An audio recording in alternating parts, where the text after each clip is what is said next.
নমস্কার বন্ধুরা, সকলকে আমার চ্যানেলে স্বাগত। অবশেষে রাজ্যের সকল প্রবীণ নাগরিক অর্থাৎ সিনিয়র সিটিজেনদের জন্য একটি দুর্দান্ত সুখবর। অবশেষে প্রবীণদের জন্য সরকার নিল একটি যুগান্তকারী পদক্ষেপ। এবার থেকে প্রতিটি প্রবীণকে আর্থিক সহায়তা প্রদান করবে পশ্চিমবঙ্গ রাজ্য সরকার, যাতে করে প্রবীণরা নিজেদেরকে শারীরিকভাবে সুস্থ রেখে সমাজে মাথা উঁচু করে বাঁচতে পারে সেই উদ্দেশ্যে। কিভাবে এই আর্থিক সহায়তা আপনি পাবেন, কোথায় আবেদন করবেন, কিভাবে আবেদন করবেন, কোন কোন ডকুমেন্টস লাগবে, সকল কিছুই আজকের ভিডিওতে বিস্তারিতভাবে আলোচনা করব। ভিডিওটি সকল প্রবীণদের জন্য অত্যন্ত গুরুত্বপূর্ণ, তাই ভিডিওটি অবশ্যই প্রথম থেকে শেষ পর্যন্ত ধৈর্য সহকারে দেখবেন এবং ভালো লেগে থাকলে অবশ্যই একটি লাইক করবেন এবং সকলের সঙ্গে শেয়ার করবেন। আর সেই সাথে এই চ্যানেলে যদি প্রথমবার হয়ে থাকেন এই রকমের ইনফরমেটিভ ভিডিও আরও দেখার জন্য এই চ্যানেলটিকে যারা এখনও পর্যন্ত সাবস্ক্রাইব করেনি তারা অবশ্যই সাবস্ক্রাইব করে নিতে ভুলবেন না। তাহলে চলুন আমরা বিস্তারিত জেনে নিই। প্রবীণদের জন্য ঘোষিত এই প্রকল্পে আপনি যদি আবেদন করেন তাহলে পশ্চিমবঙ্গ রাজ্য সরকারের তরফ থেকে আপনাকে প্রতি মাসে মাসে আর্থিক সহায়তা প্রদান করা হবে। এবার আমরা জানবো এই প্রকল্পে কারা কারা আবেদনের যোগ্য। প্রথমত, যে কোনো পুরুষ বা মহিলা যাদের বয়স বর্তমানে 60 বছরের বেশি তারা সকলেই এই প্রকল্পে আবেদনের যোগ্য। তবে যদি কোনো প্রতিবন্ধী পুরুষ বা কোনো প্রতিবন্ধী মহিলা যদি অন্ততপক্ষে 40% বেশি প্রতিবন্ধী হয়ে থাকেন এবং তার যদি প্রতিবন্ধী সার্টিফিকেট থেকে থাকে এবং সেটা রিনিউ করা থাকে, তবে তিনি এই প্রকল্পে 55 বছর বয়স হলে আবেদন করতে পারেন। অর্থাৎ সেক্ষেত্রে তাকে 60 বছর না হলেও তিনি আবেদন করতে পারবেন। এবং সেই সাথে অবশ্যই সেই ব্যক্তিকে অর্থাৎ যিনি আবেদন করবেন তাকে পশ্চিমবঙ্গ রাজ্যের স্থায়ী বাসিন্দা হতে হবে এবং অন্ততপক্ষে 10 বছর একটানা এখানে থাকতে হবে। আবেদনকারী প্রবীণকে অবশ্যই 60 বছরের বেশি বয়সী হতে হবে এবং তাকে নির্দিষ্ট জন্ম সাল এবং জন্ম তারিখ সম্বলিত কোনো ডকুমেন্ট সাবমিট করতে হবে। যদি এমন হয় অর্থাৎ কোনো প্রবীণের নির্দিষ্ট জন্ম সালটা আছে কিন্তু কোনো মাস দেওয়া নেই এরকম একটি কাগজ আছে, তাহলে সেক্ষেত্রে তার জন্ম মাসটি এবং তারিখটি ধরা হবে 1 জুলাই সেই বছরের। অর্থাৎ ফর এক্সাম্পল, একজন প্রবীণের যদি 1966 সালে জন্ম হয়ে থাকে এবং তিনি যদি এর প্রকল্পের জন্য আবেদন করতে চান এবং তার যদি কোনো মাস বা ডেট না দেওয়া থাকে তাহলে সেক্ষেত্রে তার জন্ম তারিখটা ধরা হবে 1 জুলাই 1966 এবং 1 জুলাই 2026 তার 60 বছর মানে এক্ষেত্রে কমপ্লিট হবে এবং তিনি সেক্ষেত্রে 1 জুলাইয়ের পরেই কিন্তু আবেদন করতে পারবেন। আশা করি বিষয়টি আমি বোঝাতে পারলাম। এর পাশাপাশি যদি কারো মাস থেকে থাকে কিন্তু ডেট না থাকে তাহলে সেক্ষেত্রে সেই মাসের মাঝামাঝি অর্থাৎ 16 তারিখ সেই মাসের তার ডেট অফ বার্থটা ধরা হবে। আশা করি বিষয়টি আমি বোঝাতে পারলাম। এর পাশাপাশি আমরা জানবো কারা কারা এই প্রকল্পের জন্য যোগ্য নন। প্রথমত, আবেদনকারী ব্যক্তি অর্থাৎ আবেদনকারী প্রবীণ যদি কোনো কেন্দ্রীয় সরকারি বা কোনো রাজ্য সরকারি কর্মচারী ছিলেন এবং তিনি বর্তমানে পেনশন পান রাজ্য সরকার বা কেন্দ্র সরকারের কাছ থেকে, তাহলে সেই ক্ষেত্রে সেই প্রবীণ এই প্রকল্পের জন্য আবেদন করতে পারবেন না। এর পাশাপাশি একজন প্রবীণ নাগরিক যদি চাকরি না করে থাকেন কিন্তু যদি তিনি ট্যাক্স পে করেন অর্থাৎ ট্যাক্স পেয়ার হয়ে থাকেন তাহলে সেক্ষেত্রেও তিনি আবেদন করতে পারবেন না, অর্থাৎ তিনি এক্ষেত্রে আবেদনের জন্য যোগ্য নন।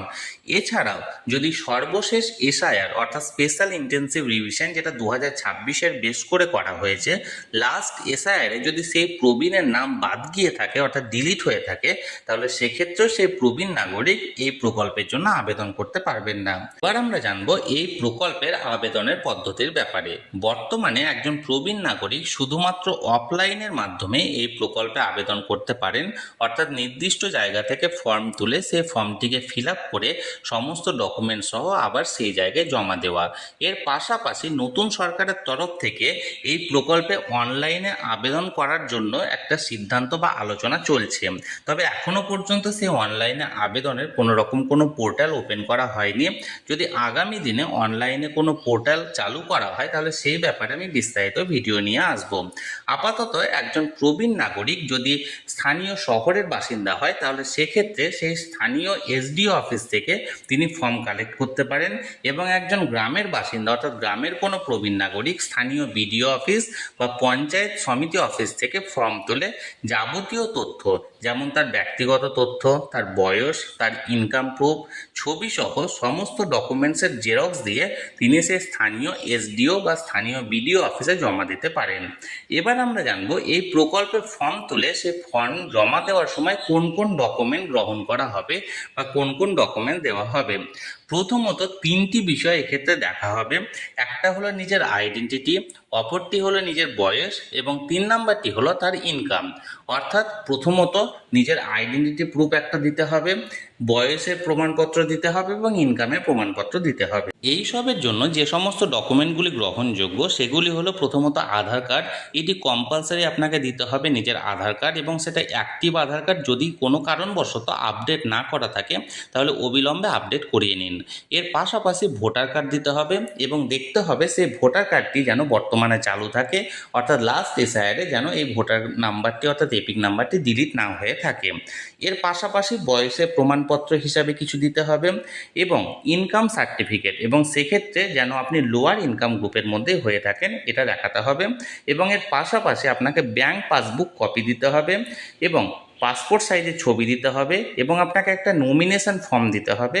এবং আপনি যদি কোনো হ্যান্ডিক্যাপ বা কোনো ডিসএবিলিটি পার্সন হয়ে থাকেন তাহলে সেক্ষেত্রে আপনার ক্ষেত্রে প্রযোজ্য হলে সেই ডিসএবিলিটি সার্টিফিকেট দিতে হবে। অর্থাৎ ফিল আপ করা ফর্মের সাথে আপনাকে আধার কার্ডের জেরক্স, ভোটার কার্ডের জেরক্স, বয়সের প্রমাণপত্রের জেরক্স, আপনার ইনকাম সার্টিফিকেট, ব্যাংক পাসবুকের ফার্স্ট পেজের যে জেরক্স কপি সেটা, আপনাকে কালার 2টো কপি, পাসপোর্ট সাইজের ছবি, আপনাকে নমিনেশন ফর্ম ফিল আপ করে এবং প্রযোজ্য হলে আপনাকে ডিসএবিলিটি সার্টিফিকেটের 1 কপি জেরক্স জমা দিতে হবে। এই প্রকল্পে আপনার আবেদন করার পর আপনার আবেদনের ফর্ম এবং সমস্ত ডকুমেন্টস স্থানীয় বিডিও অফিস বা স্থানীয় এসডিও অফিসের তরফ থেকে সর্বপ্রথমে ভেরিফাই করা হবে।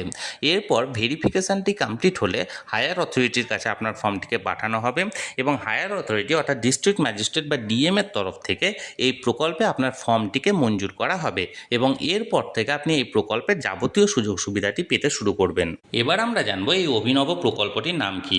এই অভিনব প্রকল্পটির নাম হলো ওল্ড এজ পেনশন স্কিম। এই প্রকল্পটির মাধ্যমে এতদিন পর্যন্ত পশ্চিমবঙ্গ রাজ্য সরকার প্রতি মাসে মাসে প্রতিটি প্রবীণ নাগরিককে 1000 টাকা করে সহায়তা করত।